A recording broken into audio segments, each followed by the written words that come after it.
পশ্চিমবঙ্গের এই থ্রেট, ইন্ডিয়ার এই আধিপত্যবাদী মনোভাব, আমেরিকার এই দাসত্ব চুক্তি, কোনো কিছুই রোখাইতে পারবেন না। একটা একটা করে মাটির নিচ থেকে সম্পদ যাবে, ওই আপনার হলো সেন্ট মার্টিন যাবে, বন্দর যাবে, লক্ষ লক্ষ লোক জোর করে ঢুকাই দেওয়া হবে, আরো দরিদ্র হবেন, আরো আরো আরো কিন্তু নতজানি হইতে হবে। ওরা ওখান থেকে হুমকি দিবে, আমরা এখান থেকে হুমকি দিব, এর কোনো ফয়সালা হবে না ভাই। ওই তাদের পলিসি একটাই, এটা মিয়ানমার স্টাইল, মিয়ানমার পলিসি। মিয়ানমারের মুসলমানদের এরিয়া কি ছিল?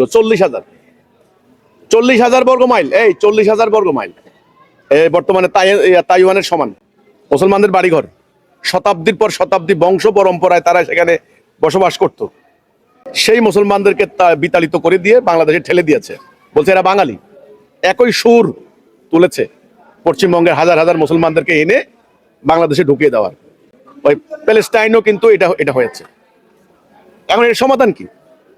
এখন পশ্চিমবঙ্গে যারা রাজনীতি করে ওরা হুমকি দিবে, আমরা এখান থেকে হুমকি দিব, এটা কি সমাধান?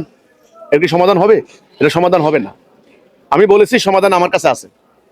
সেটা কি? তাড়াতাড়ি আল্লাহর হুকুমের উপরে ঐক্যবদ্ধ হওয়া।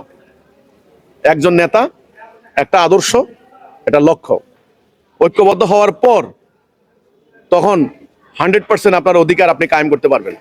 ঐক্যবদ্ধ না হওয়া পর্যন্ত এইভাবে থাকবে।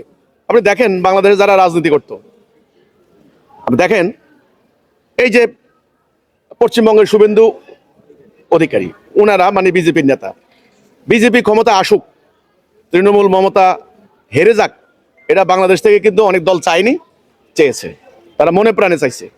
আচ্ছা, আবার বাংলাদেশের মধ্যে দেখেন গত একটা দল 16 বছর শাসন করছে, ওদেরকে পিটিয়ে মেরে কেটে দেশ থেকে বের করে দিয়েছে।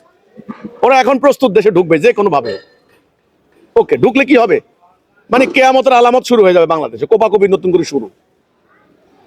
এরা আবার কি করলো? নতুন করে ইলেকশন করলো, ইলেকশন করে ওদেরকে ঢুকতে দেয় নাই, হ্যাঁ, কে আওয়ামী লীগ, বাম, জাতীয় পার্টি, যারা রাজনৈতিক দল করে। ভাই আমি তো আর ইলেকশন করি না, আপনারা গণতন্ত্রের কথা বলেন, আপনারা আপনাদের গণতন্ত্রের কথা বলেন।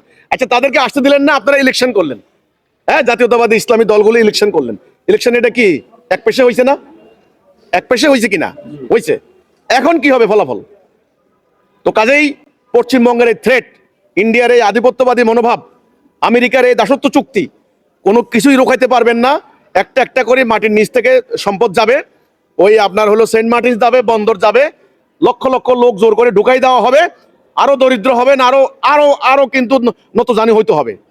একটা মাত্র উপায়, তাড়াতাড়ি এই রাজনৈতিক দর্শন বাদ দিয়ে পুরো জাতিটাকে ইসলামের মূল চেতনা, স্পিরিট, আল্লাহর হুকুম ছাড়া কারো হুকুম মানি না, ঐক্যবদ্ধ হইতে হবে।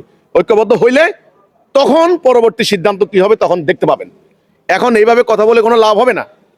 ওরা ওখান থেকে হুমকি দিবে, আমরা এখান থেকে হুমকি দিব, এর কোনো ফয়সালা হবে না ভাই, কোনো ফয়সালা হবে না।